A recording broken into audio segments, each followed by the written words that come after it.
Então não é eximir a igreja de culpa, mas não é olhar para a igreja de hoje e dizer: hoje vocês são culpados pelo que aconteceu há 500, 600 anos atrás. Entendi. Né? Porque é uma ignorância dizer isso.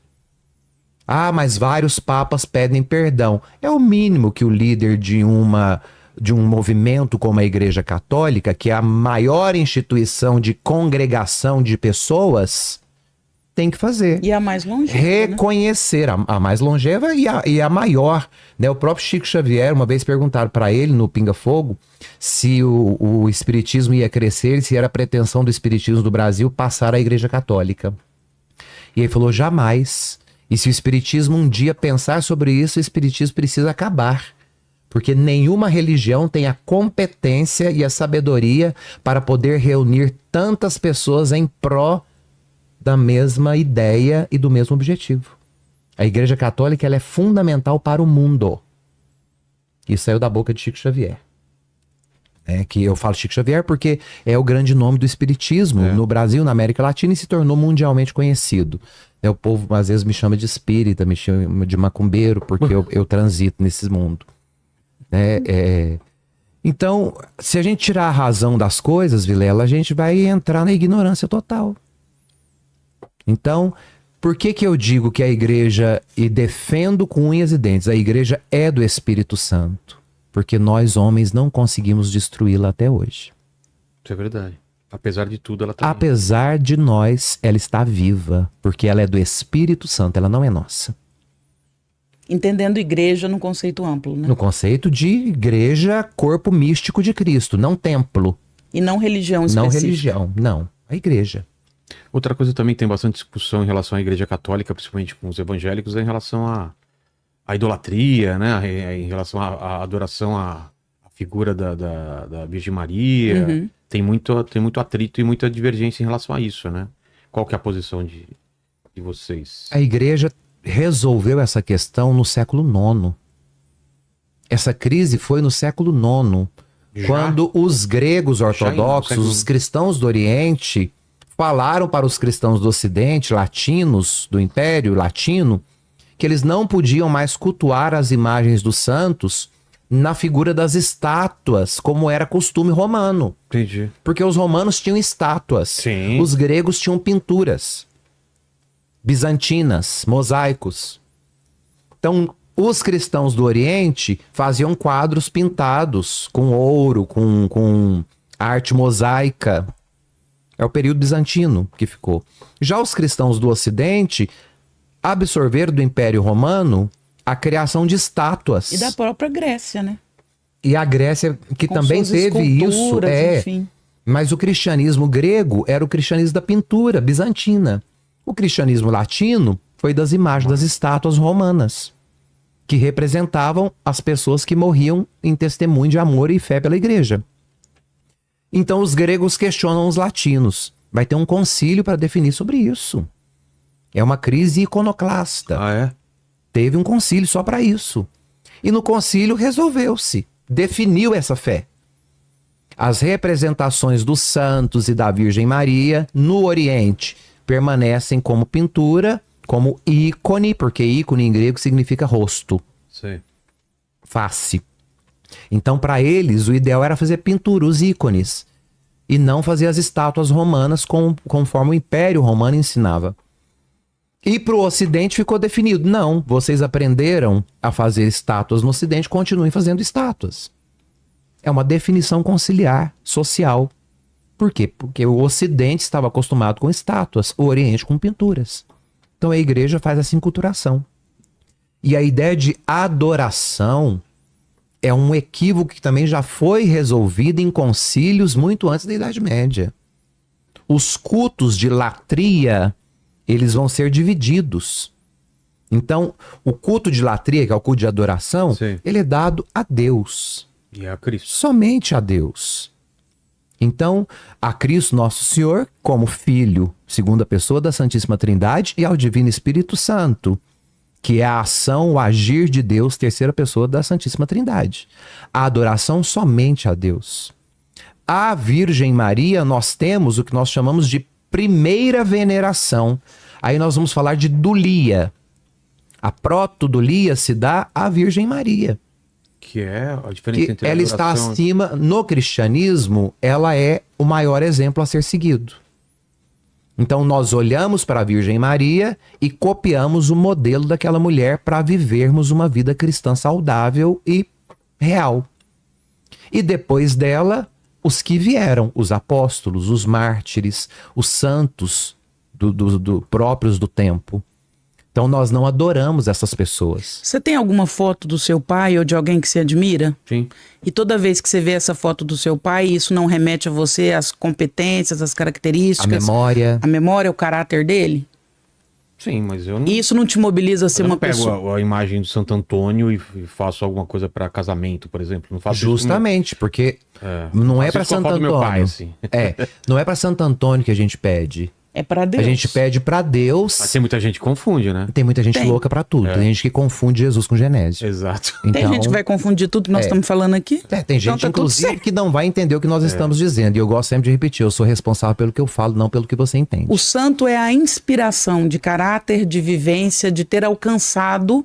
É como você olhar para a foto do seu pai e dizer assim: meu pai conseguiu criar os filhos honestos, meu pai venceu, combateu o bom combate e ele venceu. Então, mas eu quero em vez- ser em vez como o de meu orar pai. para um santo, por que não ir direto para Cristo ou para Deus? Aí já nasce o que nós chamamos da intercessão, que inclusive vai ser o evangelho desse domingo. A liturgia desse domingo é das bodas de Caná. É o primeiro milagre de Jesus.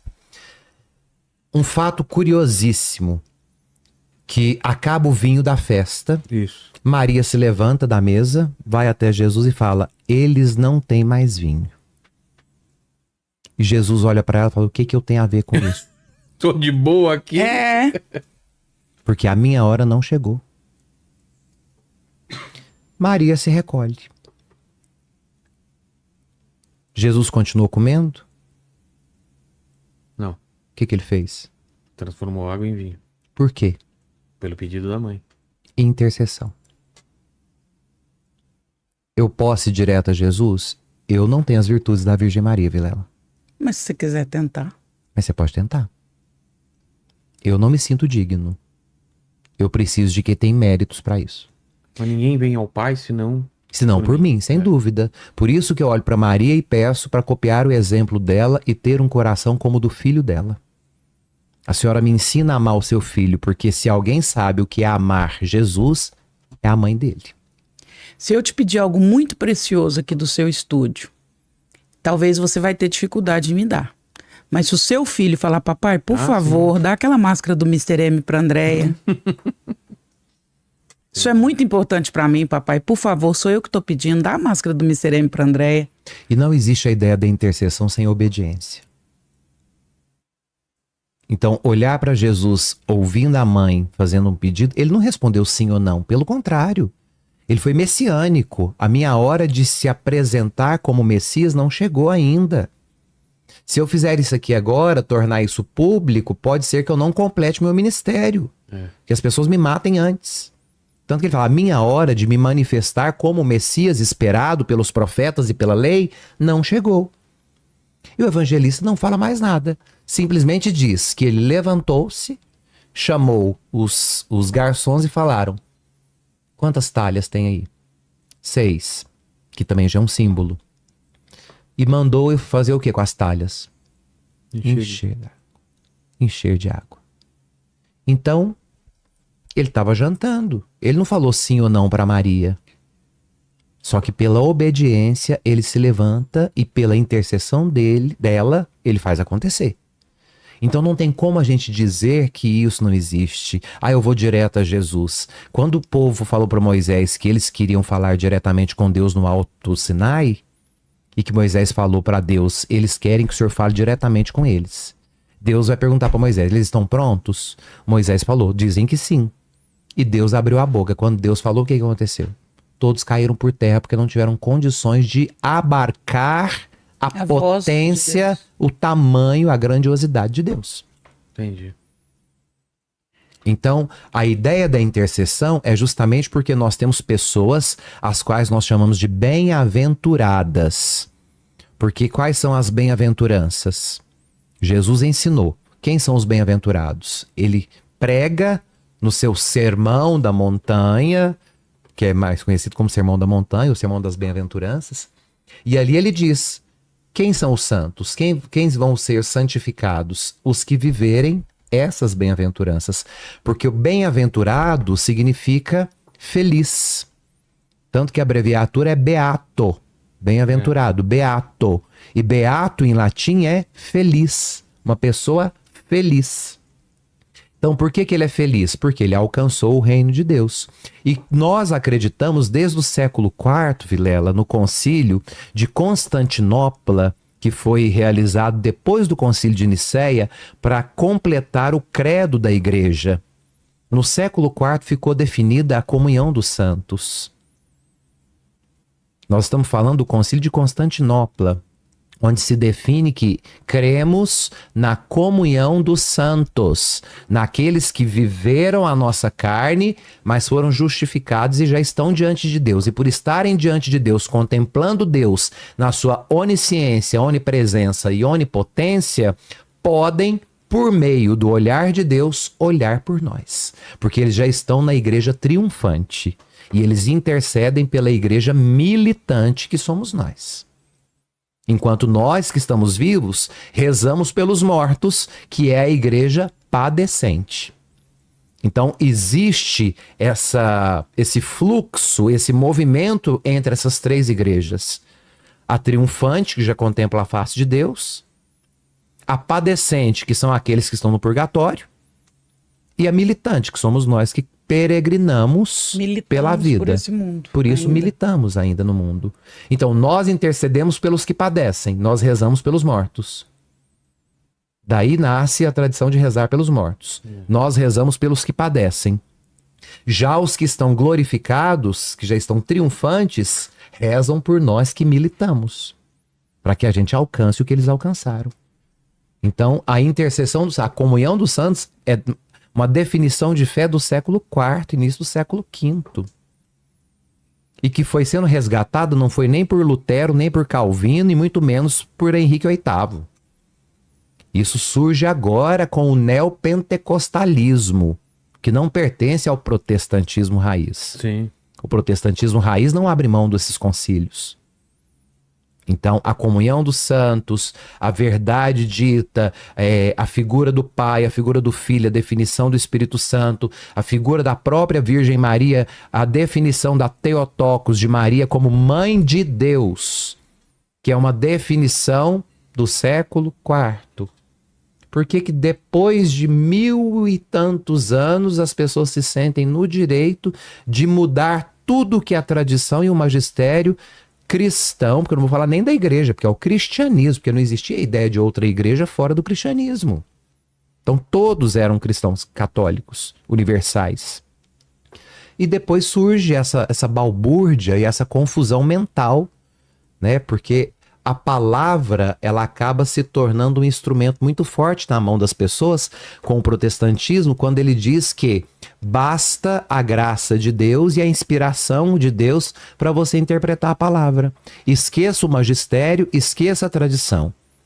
Cada um é capaz de interpretar por si mesmo. Aí nasceu o grande erro. Entendi. Ô, Tuti, é contigo aí. Manda uma pergunta para nós. Ó, vamos lá. A Olinda, ela pergunta, por que a Igreja Católica... Ela é uma pessoa ou uma cidade? Ela é uma pessoa. E uma cidade. E uma cidade. Tá bom. Olímpia. Olinda. Olinda. Olinda. E ela é linda também, né? Diferente. Do lado de Recife. Ô, Olinda. Olinda. Você acabou de cair para 5, viu? Até o final do programa vai lá pro 3. Pra mim que eu não dei conta de abrir a garrafa. Piadinha quinta série. Ó, ela pergunta aqui, por que a Igreja Católica ainda é contra a ordenação de mulheres, mesmo em tempos de maior igualdade de gênero? Porque a igualdade de gênero não pertence à Igreja Católica, pertence à sociedade. A instituição Igreja Católica, que tem 2000 anos, ela é patriarcal e isso nunca vai ser mudado. É simples, a resposta é essa, a Igreja é patriarcal, entendam. E a igreja não tem que se adaptar às novidades modernas. E mulher nenhuma tem que querer ser padre. Que bobagem que é essa? Não faz sentido. Seja freira. Não, mas elas querem estar no altar aparecendo. né? O Fábio falou muito disso, né? Quando você, se você compra ali, você tem que pegar a banca inteira. Não dá para entrar numa religião e querer mudar a religião. Eu entrei na igreja católica, mas eu vejo que mulher teria que ser ordenada. Gata, você tem que abraçar o pacote inteiro. Agora você quer entrar e quer transformar um negócio de 2000 anos? Porque até hoje, porque sempre foi assim, nasceu assim, foi determinada assim, fundada por nosso Senhor Jesus Cristo, estabelecida por apóstolos que eram todos homens. E se você não gostar, é só não estar. Só não estar. E as mulheres têm também o seu lugar de protagonismo na igreja, porque a igreja, além de ser feminina, ser mãe, mestra, ela é a servidora, ela é a que cuida. Quem passa óleo nas feridas da igreja não são os homens, são as mulheres. Agora, por que a mulher quer ir para o altar? Eu não entendo isso. É pouco o lugar que se ocupa como consagrada, como uma pessoa que sara as feridas, porque essa é a função. A função dos homens é lavar a ferida com o vinho, para desinfetar. Mas a função de fechar a ferida com azeite puro é das mulheres. Eu tenho sempre esse papel de trazer as coisas numa leitura factível, né? É a mesma coisa de eu te perguntar assim, se eu fosse sua esposa. Depois de tanto a sociedade evoluir, por que eu não posso ser pai? Eu deveria ser pai dele, do seu filho. Por que eu tenho que ser só mãe? Ué, gente, porque ele precisa de pai e de mãe. Justamente. Você ocupa o seu papel de pai e eu ocupo o meu de mãe. Na igreja tem homens e mulheres, cada um com o seu papel definido. Por que eu quero entrar no papel do outro? Por que essa discussão? Entendi. Fala, Tuti. O Pedro manda. Como a Igreja Católica enxerga a relação entre sofrimento psicológico e espiritual? Repete a pergunta, ele perguntou sobre relação? A relação, como a Igreja Católica enxerga a relação entre o sofrimento psicológico e o espiritual. Sofrimento espiritual pode ser fruto do sofrimento psicológico, ou sofrimento psicológico pode ser resultado daquilo que a religião está te impondo e que você não está dando conta de cumprir, que é o peso da culpa, porque a religião ela incute muita culpa no inconsciente das pessoas. A ideia de que a pessoa está pecando, que ela está sendo negligente, né? Então as pessoas se culpam muito e a culpa adoece. E muita gente é adoecida de religião. Muita gente é adoecida por excesso de culpa impostas pela religião. E estou falando de todas, não estou falando só da Igreja Católica. Sim. Todas as religiões impõem muita culpa. E a culpa gera doença, porque a culpa é um peso que pertence a outro e que eu sou obrigado a carregar. Agora eu quero que a doutora, que é neurocientista, fale sobre a doença, o sofrimento psíquico, a partir do viés religioso. Depois eu volto e encerro com a minha tese de doutorado sobre o discurso religioso. Na verdade, a nossa psique, ela está muito ligada a todas essas perspectivas, né? Eu tenho todo um estudo sobre, inclusive, medicina psicossomática, que a gente entende que é psico, alma, soma, corpo. Então, o meu corpo, ele é muito influenciado e atingido por aquilo que acontece na minha alma. Então, eu tenho, por exemplo, uma sinusite, que eu tenho causas que são ali psicológicas, que vão propiciar que aquela doença se manifeste e todas as outras, enfim. Então, a questão da espiritualidade e do psiquismo, ele está inteiramente ligado, como tudo no nosso corpo. Nós somos um ser holístico. Então, tudo está ligado e comunicando com tudo. No momento em que uma área da minha vida está adoecida, ela vai repercutir nas outras áreas da minha vida. E, ao mesmo tempo que a religião, a espiritualidade adoece o corpo, isso pode acontecer vice-versa também. Então aí é um caminho, de ida e volta, né? É um caminho de duas mãos, na verdade, né? Duas vias. Porque a fé, ela tanto cura como ela adoece. Então, quando fala do sofrimento psíquico, a gente tem que falar do alívio psíquico também, porque a religião não só adoece, né? A fé cura. A fé cura, o discurso religioso também cura. Então, nós não podemos achar que a ideia religiosa, o sofrimento religioso e o sofrimento psíquico estão ligados e que dependem exclusivamente disso, porque existe também a cura, existe também o alívio dos pesos por meio da fé, por meio do discurso religioso. Né? E aí também, pensando numa perspectiva aí de saúde mental, eu falo o seguinte, a religião, Qual é a religião, qual é a boa religião? Essa, inclusive, uma frase do Dalai Lama, uma resposta do Dalai Lama. Religião boa é aquela que te faz uma pessoa melhor. Quando você pensa em psique, em psicologia e psicanálise, nós temos um mecanismo de regulação para a gente ter saúde emocional. Inclusive, Janeiro Branco, muito conveniente essa fala. Nós temos um mecanismo que nos regula para a gente ter saúde emocional, que é o mecanismo de pressão e descompressão. Então o Titãs fala naquela música, a gente quer prazer para aliviar a dor. É fato. A gente tem aquilo que nos comprime, ganhar dinheiro, violência urbana, criar o seu filho, a situação do país, isso tudo gera em nós compressão. E todo o sofrimento vem do desejo. Exatamente. E aí nós temos que ter mecanismos de descompressão.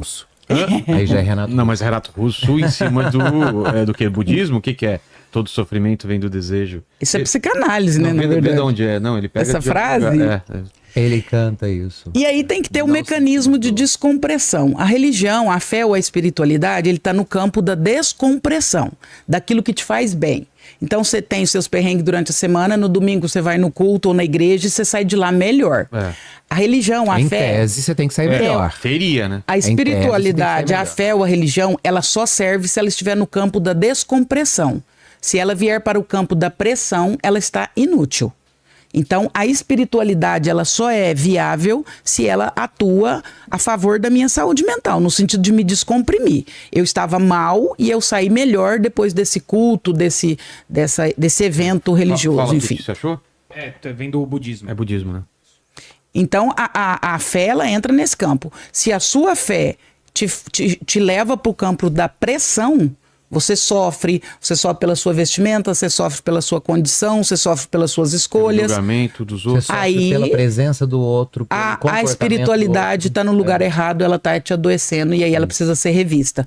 Qual é o momento em que eu preciso rever a minha espiritualidade, independente de qual ela seja? Quando ela mudou de lado. Quando ela não está no lado da descompressão, mas ela começa a estar no lado da pressão. Quando ela me faz mais mal do que bem. Nesse momento eu tenho que rever minha espiritualidade. Entendi. Tem uma pergunta aqui que eu recebi pelo Instagram. Por favor, pergunte ao padre se ele é adepto da constelação familiar como forma de terapia para a libertação de dores pessoais e mágoas e se ele como terapeuta acredita nessa prática e queria saber também se ele como padre condena a prática através do viés religioso. 3 perguntas. A primeira... se ele é adepto Não sou adepto. Da constelação. Não sou adepto da constelação familiar. Segundo, se eu... como padre condena a prática pelo viés religioso e como terapeuta. Não condeno, porque a constelação ela não é religiosa, não passa pelo conceito religioso. Pode ser que exista alguém que queira levar isso para um viés religioso, mas a constelação é científica. Então, a científica é, de fato, comprovada que é um tratamento terapêutico. Então, não condeno. A gente teve até um debate aqui sobre isso, se era pseudociência ou se era ciência. Sim. E vieram pessoas aqui dizendo que não é ciência e outras pessoas defendendo que era ciência. Eu acredito que ela é ciência porque ela traz o resultado, né? Ela fecha o resultado. Então eu, particularmente, não pratico, não me identifico com a prática, não demonizo, porque... Para mim é uma ciência terapêutica desde que não envolva com religião. Qualquer terapia que envolva religião deixou de ser terapia e passou a ser crendice. Mas tem alguma coisa nela, pelo que eu entendi, um pouco... Eu acho que tem algumas vertentes, tem algumas vertentes que trabalham o espiritismo. Porque você voltou, abraça aqui sua mãe, ela foi sua mãe. Não tem... Alguma coisa acontece. Eu não tenho propriedade para falar sobre isso. É porque a constelação familiar ela foi muito abraçada inicialmente pela vertente do espiritismo. Quando ela chega através do Bert Hellinger era um psicanalista, um teólogo, foi seminarista. E aí ele traz essa teoria e ela inicialmente é abraçada pela vertente religiosa. E aí começa-se essa discussão. Ele era padre, não era? Foi padre. Bert Hellinger foi padre, fundador da constelação familiar.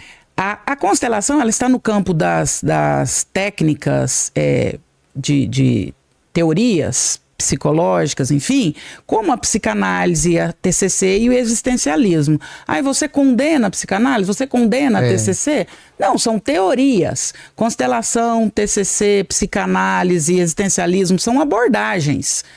Você pode gostar ou não gostar, Mas daí a demonizar não tá nesse campo. E também não cabe a um sujeito que busque orientação terapêutica buscar uma orientação terapêutica pelo viés religioso.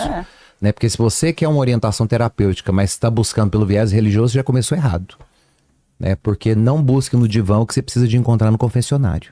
Até porque a religião te perdoa. O divã te faz assumir, ter autorresponsabilização.